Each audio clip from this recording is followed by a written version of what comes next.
Cet homme a été choqué de recevoir une lettre mystérieuse d'un garçon qu'il n'avait jamais vu. Jean gisait immobile sur la civière de l'hôpital, entouré d'une équipe médicale dévouée, leurs visages tendus et déterminés reflétant l'urgence de la situation.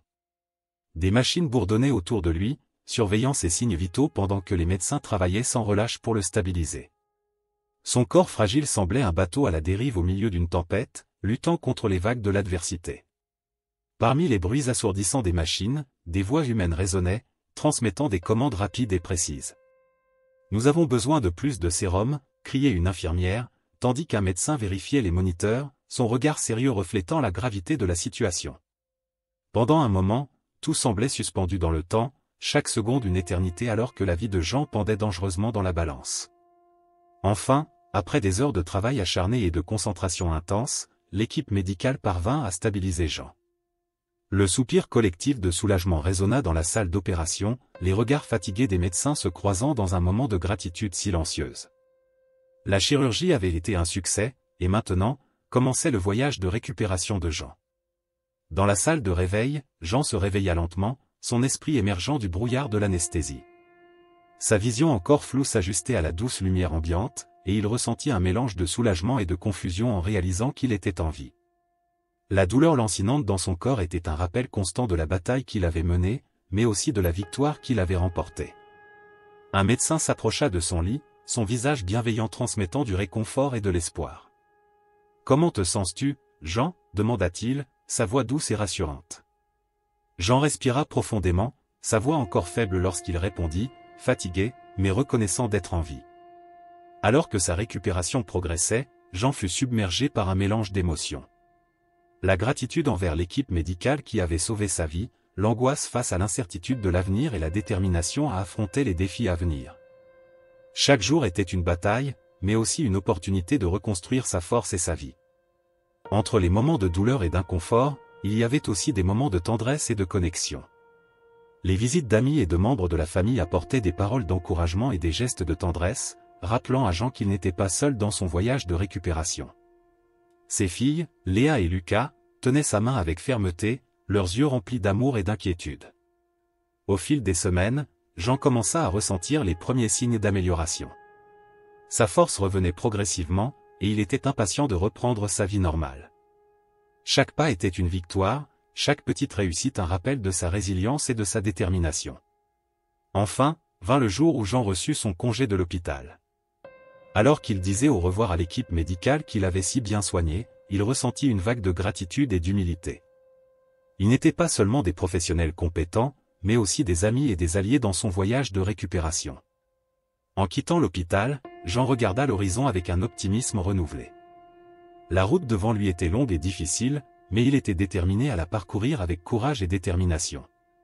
Avec ses filles à ses côtés et le soutien de ses proches, il savait qu'il pourrait surmonter tous les obstacles qui se dresseraient sur son chemin. Et ainsi, l'histoire de Jean devint un témoignage de la force de l'esprit humain. Une histoire de résilience, d'espoir et d'amour, qui inspira tous ceux qui eurent la chance d'en faire partie. Car, en fin de compte, c'est dans les heures les plus sombres que la lumière de l'amour et de l'espoir brille le plus fort. Et pour Jean, cette lumière ne s'éteindrait jamais. Jean était assis au bord du lit d'hôpital, le cœur lourd des révélations qu'il venait de recevoir. Son monde tournait autour de la découverte que son nouveau cœur battait avec la vie de son frère, Léo. Les mots du médecin résonnaient dans son esprit, chaque syllabe pesant comme du plomb dans sa poitrine. Alors, mon cœur, le cœur de mon frère, murmura Jean, à peine capable d'articuler les mots alors qu'il regardait l'organe vital, maintenant non plus étranger, mais profondément lié à lui. Le médecin hocha la tête avec tristesse, comprenant le tourbillon d'émotions que Jean traversait. Oui, Jean. C'était une greffe de cœur réussie, et le donneur était Léo, votre frère, expliqua-t-il, sa voix douce tentant d'offrir quelque réconfort dans cette situation si difficile. Jean serra les poings, luttant contre les larmes qui menaçaient de déborder de ses yeux. Il ressentait un mélange écrasant de gratitude et de chagrin, reconnaissant d'avoir une seconde chance dans la vie, mais déchiré par la perte de son frère. Je ne sais pas quoi dire, murmura-t-il, sa voix défaillante sous l'émotion. Alors que Jean assimilait ce nouveau tournant dans sa vie, une autre figure entra dans la pièce, sa présence silencieuse apportant une aura de sérénité et de mystère. C'était Renée, sa mère biologique, une femme qu'il n'avait jamais rencontrée jusqu'à ce moment crucial. « Jean, mon cher fils », commença René, sa voix entrecoupée d'émotion alors que ses yeux rencontraient les siens. Elle s'approcha lentement, comme si elle craignait de l'effrayer par sa présence. « Je voulais faire partie de votre vie dès le début, mais, les circonstances, en ont empêché. » Jean la regarda, une avalanche de questions et d'émotions inondant son esprit. « Pourquoi m'avez-vous donné en adoption ? Pourquoi n'avez-vous jamais essayé de me retrouver avant ?» demanda-t-il, sa voix chargée de douleur et de confusion. René soupira, ses propres larmes commençant à couler alors qu'elle luttait pour trouver les bons mots. « C'était la décision la plus difficile de ma vie, Jean.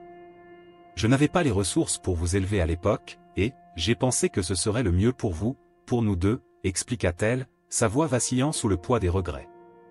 Jean ressentit un tourbillon d'émotions en lui, un mélange complexe de douleur, de curiosité et d'une étrange sensation de connexion avec cette femme qu'il connaissait à peine. « Je comprends, René. Mais pourquoi maintenant ? Pourquoi avez-vous seulement maintenant décidé de surgir dans ma vie ?» demanda-t-il, sa voix résonnant avec le besoin de compréhension. René baissa les yeux, son expression emplie de tristesse et de regret. « J'ai toujours voulu faire partie de votre vie, Jean.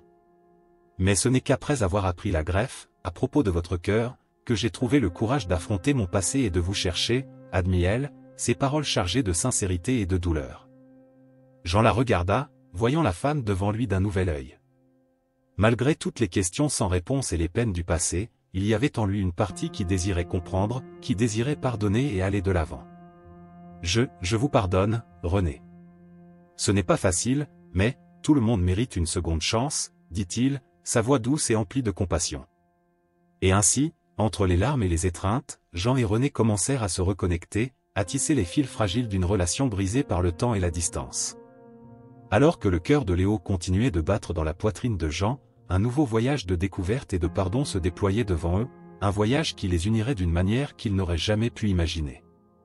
Jean contemple les étagères remplies de chaussures dans le magasin de la famille Pérez, un endroit qu'il connaît comme le fond de sa poche depuis son enfance.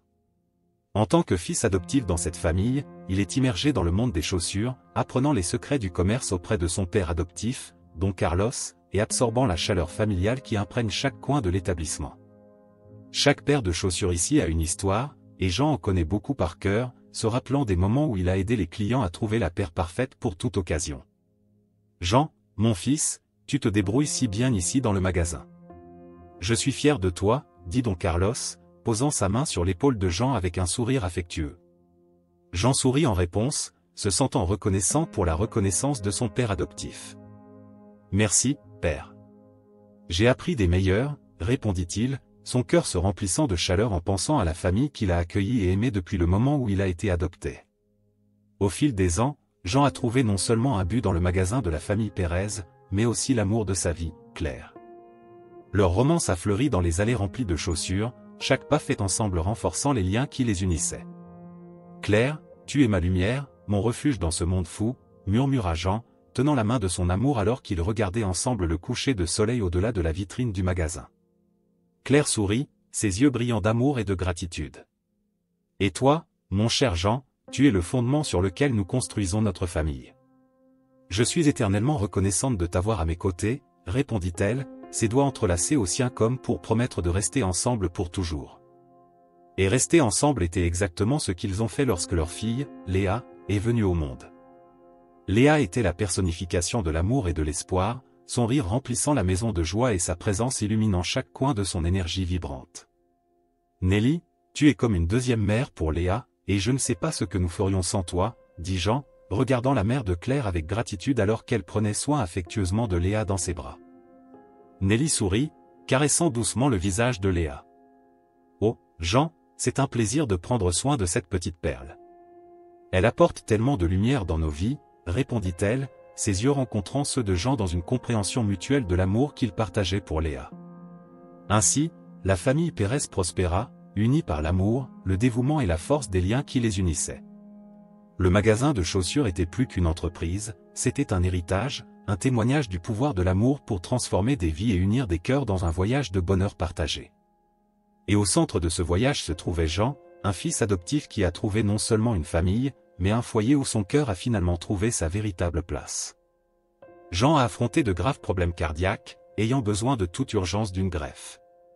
Chaque jour était une lutte contre la fatigue, le manque d'air et l'incertitude du lendemain.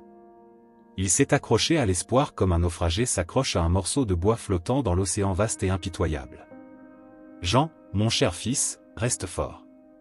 Tu vas traverser cela, murmure sa mère, tenant sa main avec tendresse alors qu'ils étaient assis ensemble dans la lumière douce de la chambre d'hôpital. Jean sent une boule serrée se former dans sa gorge alors qu'il répondait d'une voix étouffée, « Maman, j'ai tellement peur. Je ne veux pas partir. » Sa mère le serre dans ses bras, sentant la chaleur de ses larmes sur sa joue. « Tu n'iras nulle part, mon fils. Nous nous battrons ensemble jusqu'au bout, » dit-elle d'une voix remplie d'émotion, son cœur lourd de l'angoisse de voir son fils souffrir. Pendant ce temps, la famille de Léo était plongée dans le deuil après avoir perdu leur cher fils dans un tragique accident de voiture. Mais au milieu de leur chagrin, ils ont pris une décision courageuse et altruiste de donner une nouvelle chance à la vie à travers le don des organes de Léo. Léo vivra à travers ceux qui l'aidera, dit le père de Léo, les yeux embués de larmes, alors qu'il signait les formulaires de consentement pour le don d'organes de son fils bien-aimé.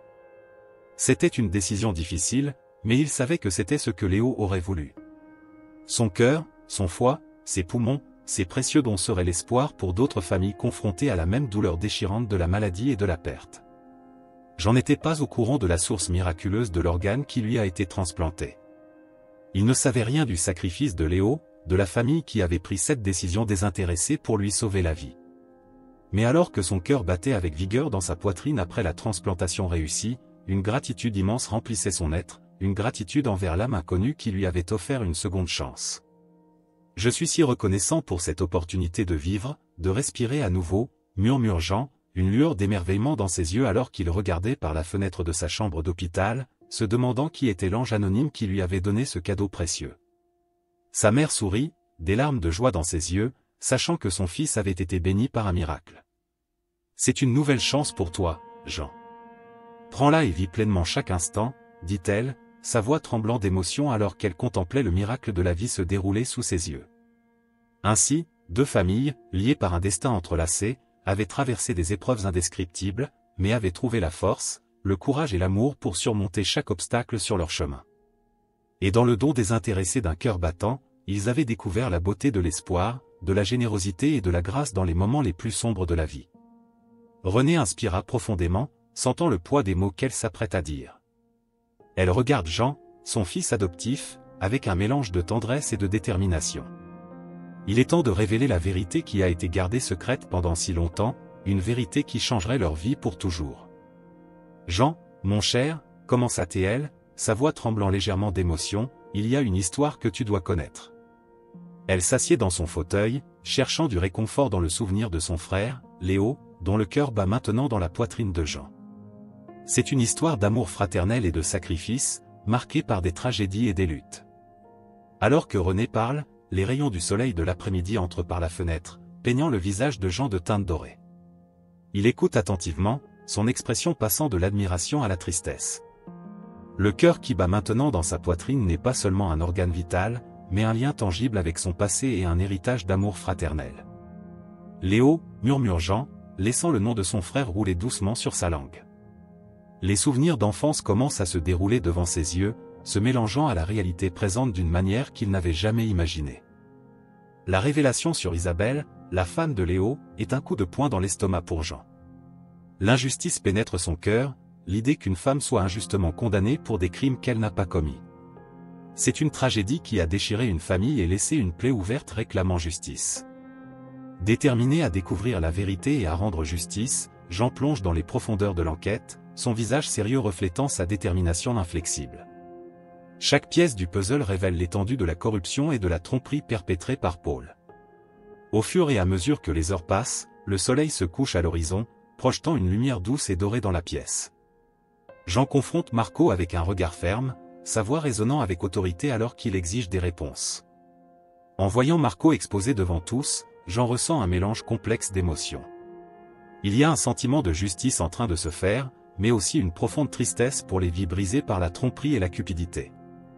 Alors que le sombre chapitre du passé se referme enfin, Jean regarde vers l'avenir avec une nouvelle détermination.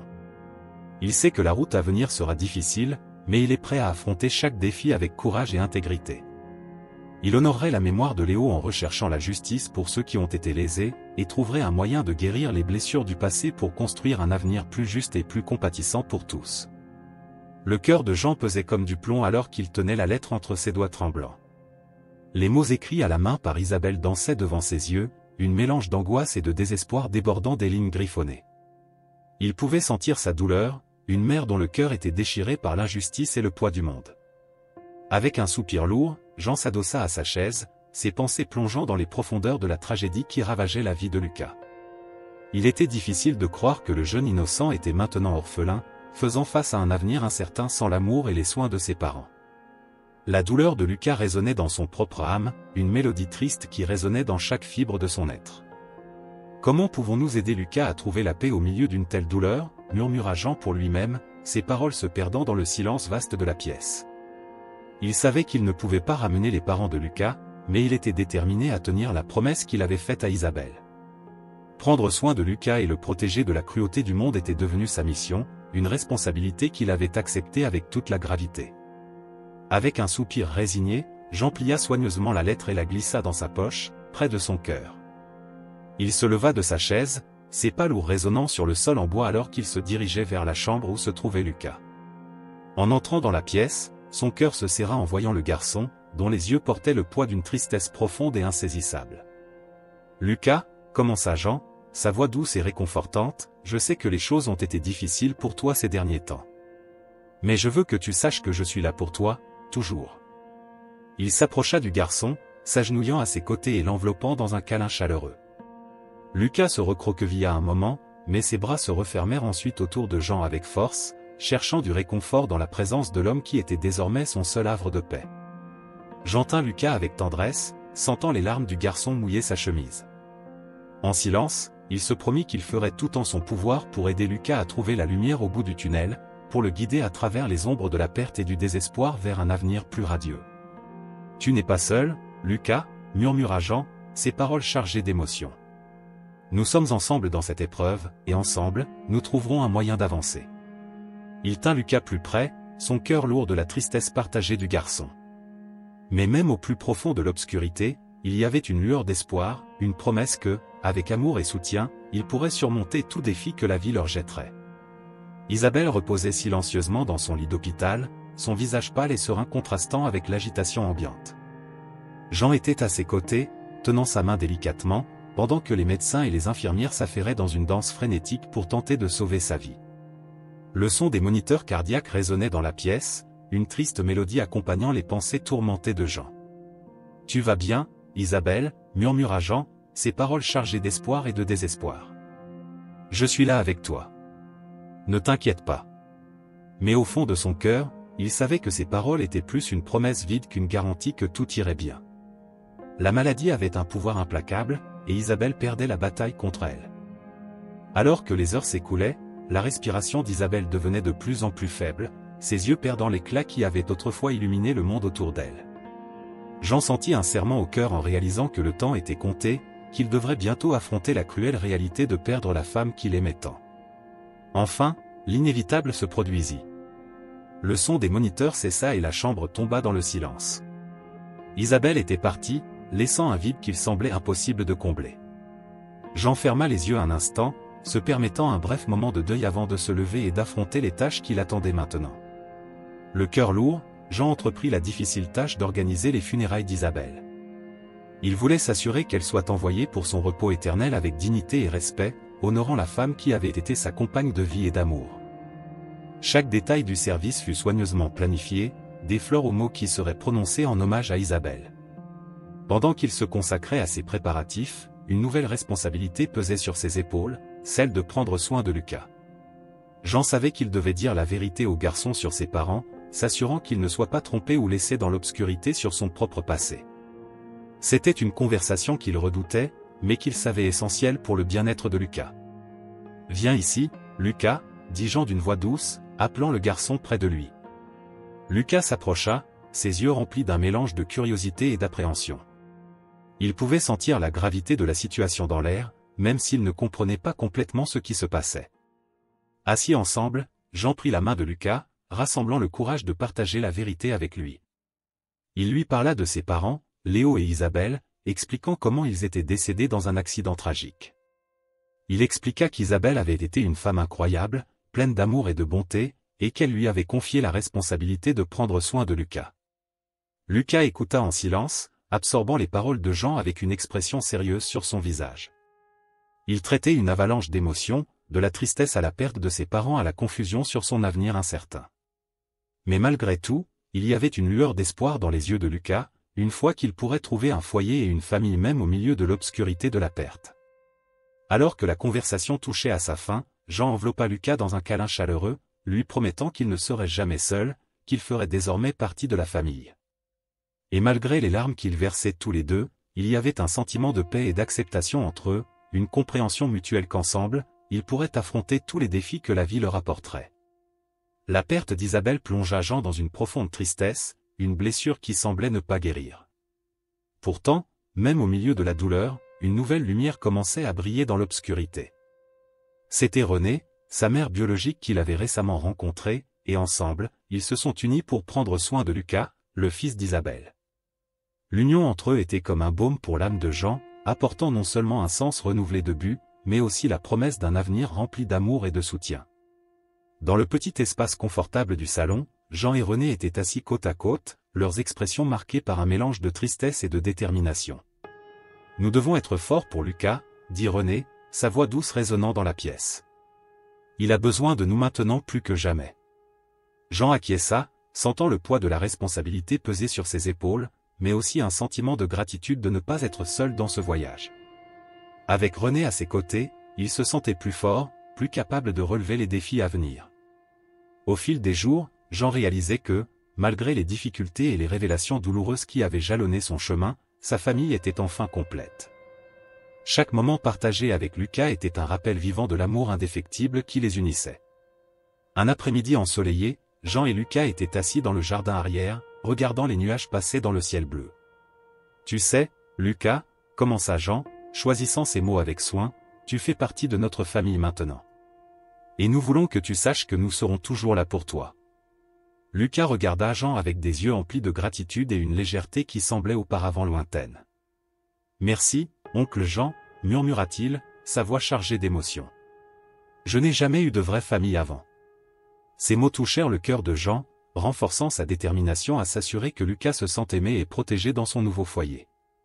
Et ainsi, alors que le soleil se couchait à l'horizon, ils partagèrent un moment de silence paisible, sachant qu'ils étaient ensemble, unis par le lien indestructible de la famille.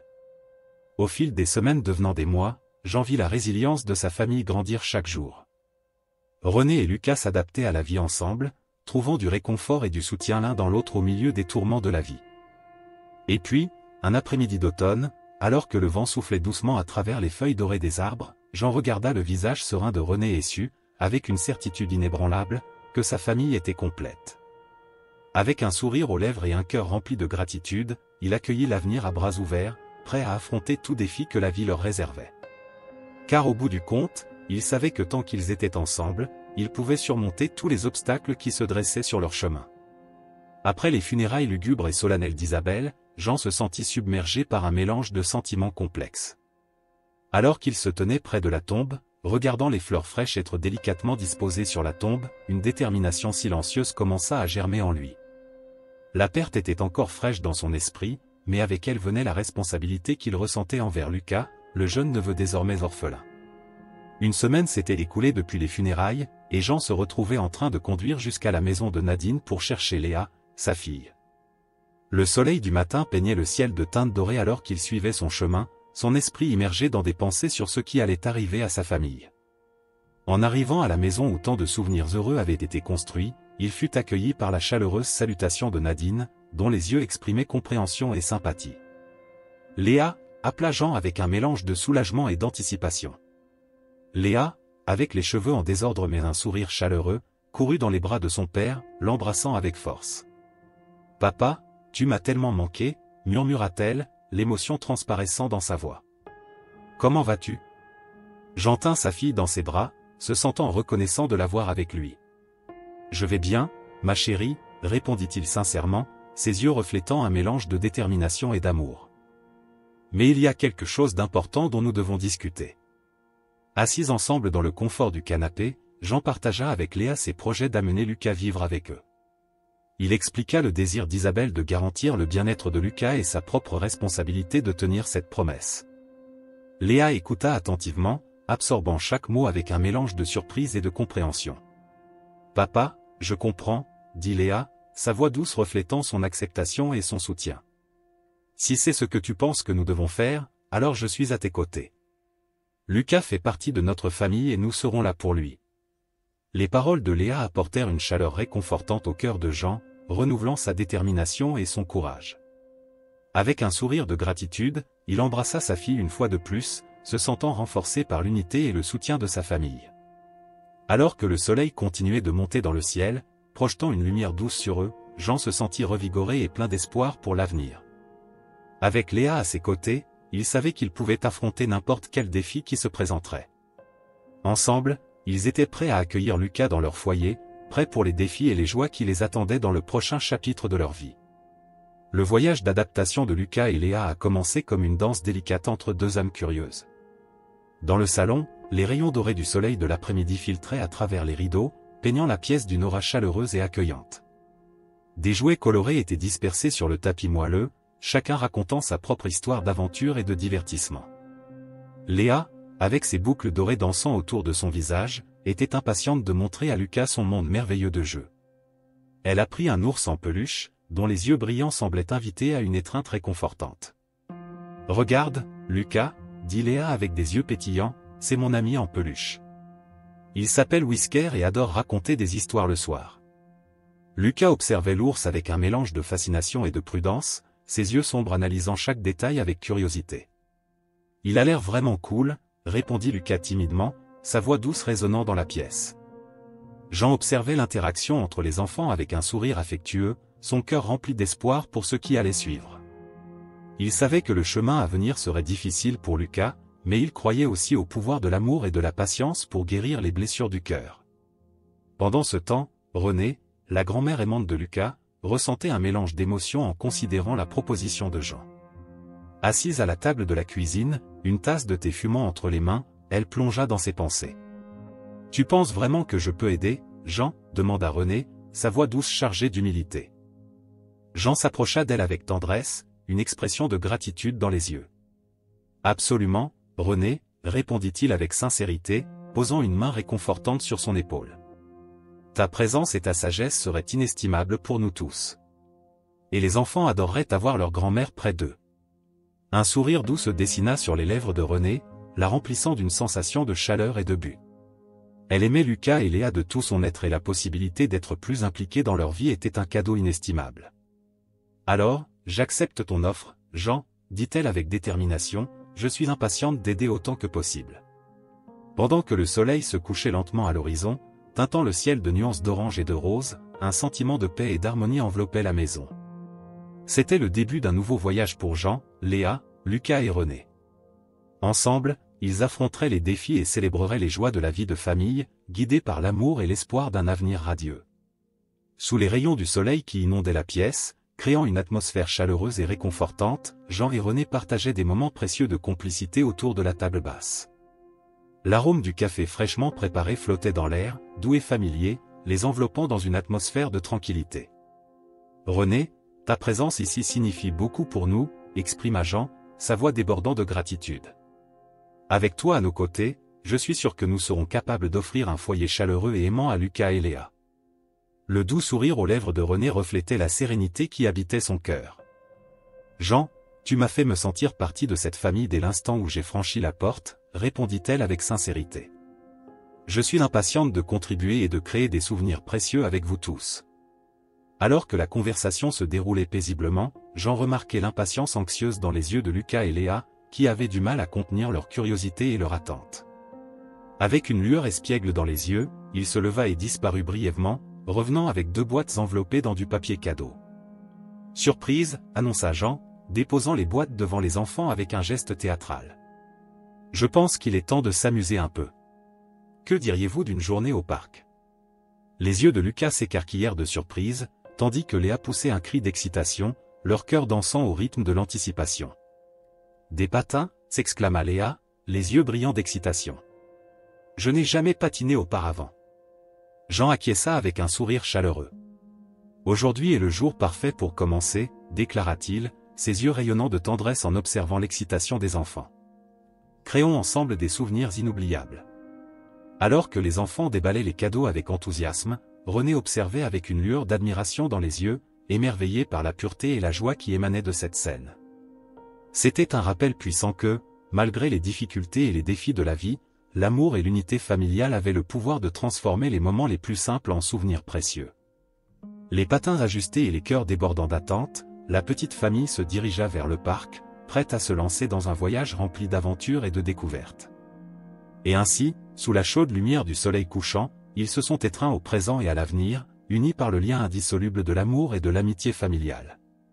L'esprit de Jean était plongé dans ses pensées alors qu'il examinait les chiffres sur les feuilles de calcul du magasin de chaussures. Une sensation inconfortable l'envahissait, comme si quelque chose n'allait pas. C'est alors qu'il remarqua des incohérences dans les registres financiers, et ses soupçons se transformèrent en alarme. Il était évident que quelque chose n'allait pas, et le nom de Marco, son sous-directeur, semblait être au cœur du problème. « Marco, puis-je vous parler un instant » appela Jean, sa voix chargée de tension.